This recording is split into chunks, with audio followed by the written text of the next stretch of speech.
আসসালামু আলাইকুম রহমতুল্লাহ বরকাত। ভূমিকম্প থেকে বাঁচার দোয়া। আমরা কোরআনুল করিমের দিকে যদি তাকাই, আল্লাহ পাক রব্বুল আলামিন বলেছেন, এই যে 5.7 মাত্রার যে ভূমিকম্পগুলো, এগুলো হচ্ছে আপনার সাধারণ ভূমিকম্প। কিন্তু কিয়ামত যখন সংগঠিত হবে, তখন যে ভূমিকম্প হবে, সেই ভূমিকম্পের কিছু চিত্র আল্লাহ পাক রব্বুল আলামিন কোরআনুল কারীমের মধ্যে ইরশাদ করে দিয়েছেন।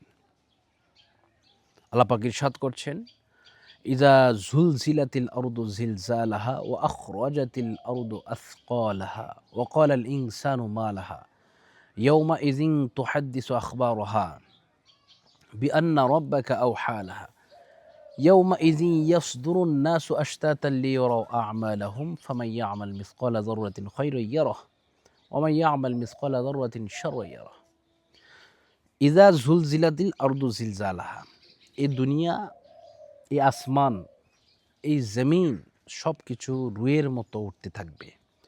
ওয়া আখরাজাতিল আরদু আসকালাহা, এবং জমিনের মধ্যে যত ধরনের আপনার মূল্যবান জিনিস আছে, স্বর্ণ, কয়লা, আরও যত মূল্যবান জিনিসপত্র আছে যেটা আমরাও জানি না, বিজ্ঞানীরা কিছু কিছু বের করেছেন, এই সব কিছু এমনিতেই মাটি ফেটে বের হয়ে আসতে থাকবে। ওয়াকালাল ইনসানু মা লাহা, তখন মানুষ, ওয়াকালাল ইনসানু মা লাহা, তখন মানুষ বলবে, আহারে কি হচ্ছে, এই সমস্ত বিষয়গুলো কি হচ্ছে। এটা তো আর অবশ্যই এটা আমরা যেটা দুনিয়ার কত জিনিস, এই সমস্ত জিনিস দেখার জন্য আমরা কত কিছু করতাম।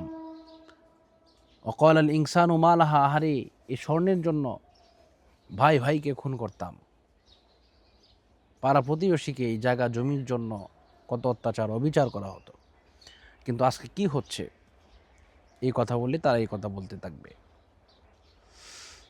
তো বিষয়টা হচ্ছে, এই ভূমিকম্প যখন আসবে, তখন একটি দোয়া আমাদেরকে বেশি পড়তে হবে, তা হচ্ছে আস্তাগফিরুল্লাহ। আস্তাগফিরুল্লাহ অর্থাৎ আল্লাহ তাআলার কাছে ক্ষমা চাইতে হবে, সর্বক্ষণ আল্লাহর কাছে মাপ চাইতে হবে, ক্ষমা চাইতে হবে, যাতে করে আমরা যত গুনার কাজই করি না কেন, যত ভুল কাজ করি না কেন, সমস্ত ভুল কাজ থেকে, গুনার কাজ থেকে আমরা যাতে বিরত থাকতে পারি, সেই মনে করিয়ে দেওয়ার জন্য যে আমি আল্লাহ বলে একটা কিছু আছি, আমি আল্লাহ বলে এই পৃথিবী শুধু এমনি এমনিতে চলে না, আল্লাহর হুকুম দিয়ে চলে। এটাকে বোঝার জন্য আল্লাহ পাক রব্বুল আলামিন বিভিন্ন সময় বিভিন্ন জায়গায় ভূমিকম্প সৃষ্টি করে রেখেছেন। তো আল্লাহ পাক আমাদের সকলকে কবুল করুন, মঞ্জুর করুন, সেই প্রত্যাশা এবং কামনা করি। আজকের মতো এই মুহূর্তে বিদায় নিচ্ছি। আসসালামু আলাইকুম ওয়া রাহমাতুল্লাহি ওয়া বারাকাতুহু।